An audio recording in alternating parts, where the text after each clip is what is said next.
विविधता है, यही एकता की निशानी रहेगी, यही एकता की निशानी रहेगी। मैं भारतीय संविधान के रचयिता बोधिसत्व बाबा साहेब डॉक्टर भीमराव अंबेडकर जी, हम पिछड़े दलित वंचित अकलियत पसमानदा समाज के साथ साथ नारी जाति को मुक्ति मार्ग दिखाने वाले और शिक्षा का अधिकार दिलाने के लिए सर्वस्व न्यौछावर करने वाले क्रांति सूर्य ज्योतिबा फूले जी, राष्ट्रमाता क्रांति ज्योति सावित्रीबाई फूले जी, पिछड़े वर्ग के आरक्षण के सुनिश्चितीकरण के लिए पहला संविधान संशोधन कराने वाले पेरियार ईवी रामास्वामी नायकर जी, सामाजिक न्याय के जनक कोल्हापुर रियासत के रियासतदार साहू जी महाराज जी, बाबा साहेब भीमराव अंबेडकर को उच्च शिक्षा के लिए मदद पहुंचाने वाले यादव बिरादरी में पैदा बड़ौदा रियासत के रियासतदार सयाजी गायकवाड़ जी, 100 में 90 शोषित है, 90 भाग हमारा है,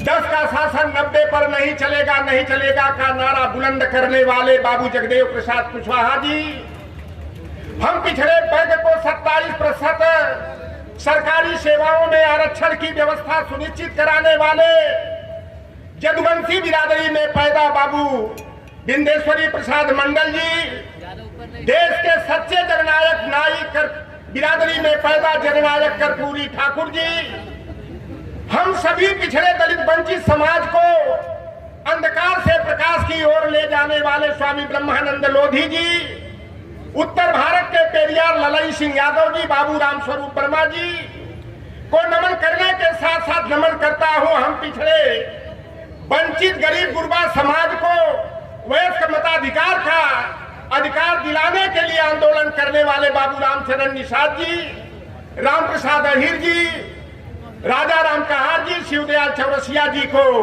नमन करता हूं और नमन करता हूं आज की सच्ची वीरांगना बहन फूलन देवी को, चौकी पर बैठे हुए समाज के चौकीदारों, कुर्सी पर बैठे समाज के पहरेदारों, हरवाहा चरवाहा जलवाहा करवाहा लठवाहा समाज के यानी पिछड़े दलित वंचित अकलियत पसमानदा समाज के मेरे पिता तुल्य बड़े बुजुर्गों, नौजवान साथियों, शांति स्वरूपा मेरी माताओं और बहनों, और लोकतंत्र को जिंदा करने में हम भूमिका का निर्वहन करने वाले, जिसे लोकतंत्र का चतुर्थ स्तंभ कहा जाता है, पत्रकारिता जगत के हमारे पत्रकार साथियों, इस मंच पर शोभायमान परम आदरणीय आरडी प्रजापति जी, हमारे पुराने साथी इंजीनियर खेमचंद कोली जी,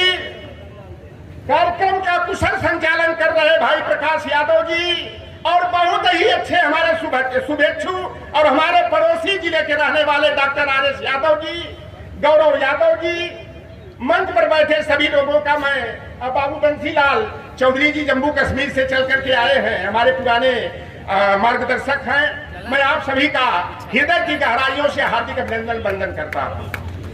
देखिए, मेरा 14 घंटे का भाषण का रिकॉर्ड है, लेकिन समय का ख्याल रखकर मुझे बात कुछ खास बिंदुओं पर ही करना है। मैं 1987 में जब होश संभाला, जब बोफोर्स तोड़ घोटाला हुआ था, तो बीपी सिंह कांग्रेस को लात मार करके जब राष्ट्रीय मोर्चा बनाए थे, तो उनकी जाति के साथ साथ बड़ी जाति वालों ने नारा लगाया था कि राजा नहीं फकीर है, देश की तकदीर है।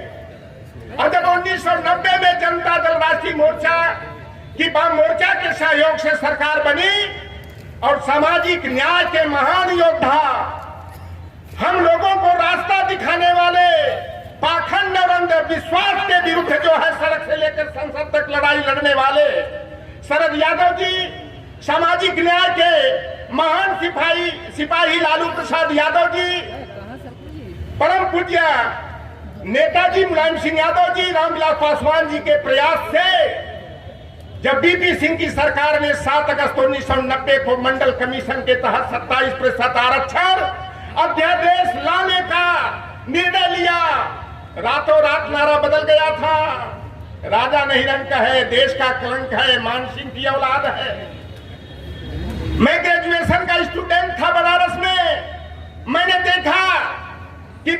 की गलियों में सड़क, बैल, भैंस, गधा और सुअर के ऊपर कागज की पट्टिका लिखी हुई लालू प्रसाद यादव मुर्दाबाद, बीपी सिंह मुर्दाबाद, मुलायम सिंह यादव मुर्दाबाद, शरद यादव मुर्दाबाद के नारे हमारे महापुरुषों को गाय, भैंस, कुत्ता, बिल्ली बना दिया गया। यही सवर्ण जाति वाले कहते थे कि आरक्षण से प्रतिभाओं का हनन होगा, और मैं कहता हूं कि आरक्षण से प्रतिभाओं का हनन नहीं, ये तो प्रतिनिधित्व सुनिश्चितीकरण का एक माध्यम है। डोनेशन से प्रतिभाओं का हनन होता है। लोहार पारसुनार हो, तेली तमोली, बरई बाली, नाई धोबी, गुजरा कसाई, फकीर हो, जुलाहा हो, गद्दी हो, कराही हो, कुर्मी हो, काछी हो, लोधी हो, कोली हो, भोई हो, चबार हो, पासी हो, धरकार हो, बसोर हो, डोम हो, वाल्मीकि हो, इनके लोग जो पुश्तैनी पैसे में लगे हुए हैं, इनके पास इतना रुपया नहीं है कि डोनेशन देकर के IIT और MBBS की पढ़ाई कर लेंगे।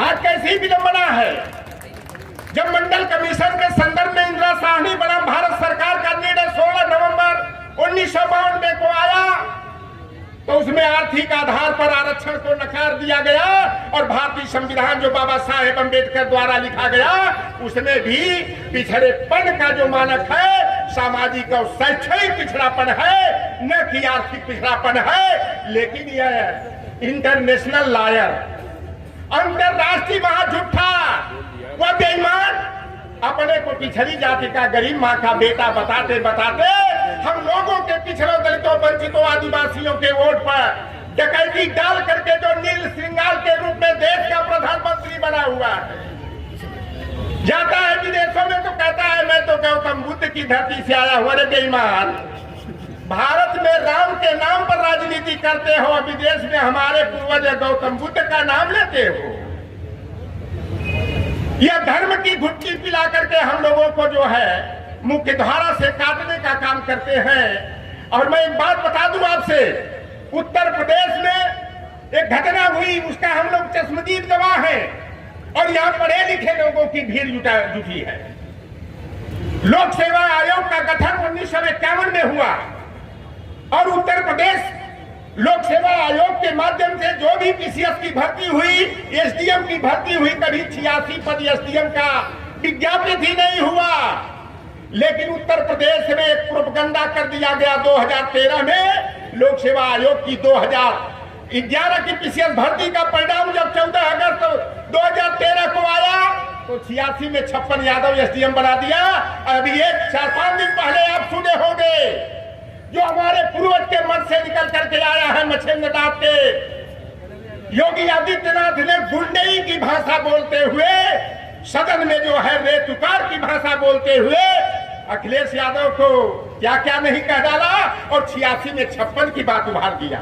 मैंने चैलेंज कर दिया कि अगर योगी आदित्यनाथ 86 में 56 यादव SDM की लिस्ट प्रस्तुत कर दोगे तो चौधरी लौटर राम निषाद 5 कालिदास मार्ग मुख्यमंत्री का आवास में स्वीपर का काम करेगा।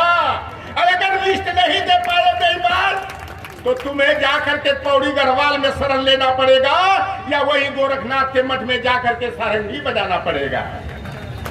मैं लड़ाई लड़ता हूं। मैंने संकल्प लिया 1992 में कि मैं जान दे दूंगा उस कौम के लिए जिस कौम में चौधरी लौटर राम निषाद का जन्म हुआ है। लेकिन चौधरी लौटर राम निषाद निज स्वार्थ के लिए अपने जमीर को बेच करके अपने पिछड़े दलित पसमानदा समाज के कंधे पर सवार होकर के जो है अपना हित साधने का काम नहीं करेगा। हम सुरक्षित हैं। जब से प्रोफेसर चंद्रशेखर सिंह यादव जी का बयान आया है, लौटर राम निषाद डेली कोई न कोई बयान जारी करता है और अपने यूट्यूबर साथियों के माध्यम से अपनी आवाज को लोगों तक पहुंचाने का काम करता है।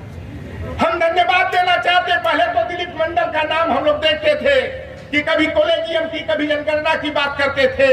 आज हमारे भाई शंभू कुमार सिंह पटेल नहीं दिखाई दे रहे हैं, लेकिन शंभू कुमार सिंह पटेल हो चाहे नीरज पटेल हो, ऐसे लोग हैं जो वंचित वर्ग की आवाज को उठाने का काम करते हैं। और मैं आज सबसे बड़ा संवेदनशील जो मुद्दा है प्रकाश भाई, जनगणना का मुद्दा है।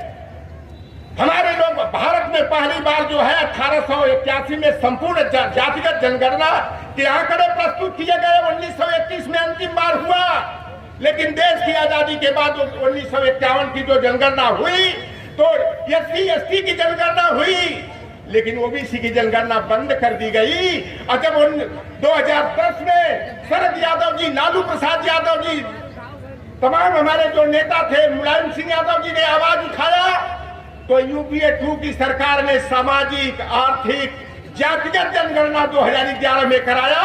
लेकिन वह प्रधानमंत्री जो नीलवर्ण श्रृंगार बना हुआ है, 10 अक्टूबर 2013 को जब माता अमृतानंदमयी के कोच्चि केरला स्थित आश्रम में जाता है, तो कहता है कि मैं तो पिछड़ी जाति का हूं और राजनीति में बहुतों के लिए अछूत हूं, लेकिन अगला साल 10 साल पिछड़ों और दलितों का होगा।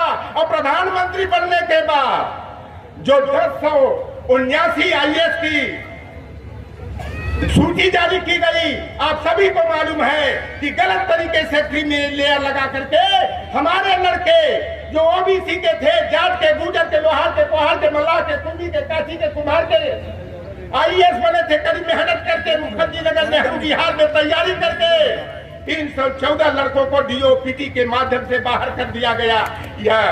यह पिछड़ों के नेता का यह कमाल है। और हमारे घर की भी पैमाइश कर दी गई है, और मैंने कह दिया, दबाव आया, क्या चाहिए तुम्हें पद आओ मैं देता हूं। हमने कहा वह पद नहीं चाहिए जो पिछड़ों की हकमारी के लिए दिया जाएगा। हम पिछड़ों के लिए, मेरे घर पर बुलडोजर चल जाए, मुझे कोई तकलीफ नहीं होगी। अगर लॉर्डर राम निषाद के ऊपर बाबू जगदेव प्रसाद की तरह अगर बुलडोजर भी चल गया तो मुझे कोई डर नहीं है, कोई भय नहीं है। तो जोर जुल्म और अत्याचार अब न हमको सहना है, जिन आंखों में आंसू है, चिंगारी उनमें भरना है। मैं जानना चाहता हूं कि जब 30 अगस्त 2015 को जातिगत आंकड़े घोषित किए गए, SC ST की जातिवार जनगणना घोषित कर दी गई, धार्मिक अल्पसंख्यक मुस्लिम, सिख, ईसाई, जैन, बौद्ध, पारसी, यहूदी, रेसलर की कर दी गई, ट्रांसजेंडर और दिव्यांग की कर दी गई। तो आए भाजपा वाले बेईमानों, पिछड़ों की जनगणना उजागर करने वाले न करने में तुम्हारा क्या पिछवाड़े में लाल मिर्ची लग जाती है। आज कॉलेजियम का मुद्दा सबसे बड़ा मुद्दा है, चाहे वो महाराष्ट्र में पंचायत चुनाव का मामला हो, चाहे उत्तर प्रदेश में नगर निकाय का चुनाव का मामला हो, चाहे छत्तीसगढ़ में जो है आरक्षण विस्तारीकरण का मामला हो, न्यायालय का हथौड़ा चल जाता है। अरे भाई, आप प्राइमरी का मास्टर बनने के लिए UP टेट और C टेट पास होना पड़ता है, बाबू बनने के लिए UP टेट क्वालिफाई करना पड़ता है। और जो लोकतंत्र का सबसे बड़ा स्तंभ है न्यायपालिका का, तो 5 जजों की पीठ अपने दामाद को, अपने बहनोई को, अपने साले को, अपने सराज को, यह जो है जज बनाने का काम करते हैं। पीढ़ी दर पीढ़ी परिवारवाद को, तुच्छ जातिवाद को बढ़ावा दिया जाता है। इसलिए मैं मांग करता हूं कि जिस तरह से लोक सेवकों की भर्ती आई, संघ लोक सेवा आयोग, लोक सेवा आयोग के माध्यम से होता है, उसी तरह उच्च न्यायपालिका के न्यायाधीशों का चयन भारतीय न्यायिक सेवा आयोग के माध्यम से होना चाहिए। तो पिछड़ों में जब तक न जागोगे तो लुट जाओगे। ये लालो पिछड़ों वंचितों के हजारों साल का इतिहास तेरा डूब जाएगा। सितारे घेर लेंगे फिर तुझे, गर्दिश भरे आकर लुटेरा फिर तेरे आंगन में आकर लूट जाएगा। सावधान होना है, हिंदू नहीं बनना है। मंडलवाद, अम्बेडकरवाद और पेरियारवाद की जड़ों को मजबूत करने के लिए आपको ईमानदारी से अपने वोट को देने की बात करना है। जो हमारे आरक्षण का विरोधी है, सम्मान और भागीदारी का विरोधी है, न उन्हें हम सम्मान देंगे, न उनके पक्ष में मतदान करेंगे। हम उनका बहिष्कार करेंगे। फूल वही चुन पाते हैं जो कांटों से टकराते हैं। अधिकार न मांगे मिलता है, अधिकार तो छीने जाते हैं। जय भीम, जय मंडल, जय कर्पूरी, जय संविधान, जय विज्ञान। ये तालियों की आवाज बता रही है कि आपकी वीडियो कैसी लगी आप अपने कमेंट्स के माध्यम से हमें बता सकते हैं और चैनल को लाइक, शेयर और सब्सक्राइब जरूर करें। धन्यवाद।